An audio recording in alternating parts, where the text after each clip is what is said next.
Guys, welcome back to my channel Prarthana's world. അപ്പോൾ ഞാൻ ഇന്ന് എൻ്റെ അച്ഛൻ്റെ പാറപ്പുറത്തുള്ള സ്ഥലത്തിൻ്റെ അടുത്ത് പുഴേൻ്റെ അടുത്താണ് വന്നിട്ടുള്ളത്. അപ്പോൾ അടിപൊളിയാണ്, ഞാൻ നിങ്ങൾക്ക് കാണിച്ചത് ഗൈസ്. അപ്പോൾ നമ്മളിന്ന് പുഴേൻ്റെ വക്കത്ത് പോകാൻ പോകണം ഗൈസ്. അപ്പോൾ നമുക്ക് അവിടെ പോയിട്ട് കാണാം.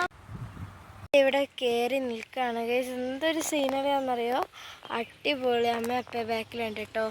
സൂപ്പർ അടിപൊളി സീനറിയാണ്, നല്ല കാറ്റാണ്. ഇതാ തോണിയുണ്ട് ഇവിടെ, അടിപൊളിയാണ്.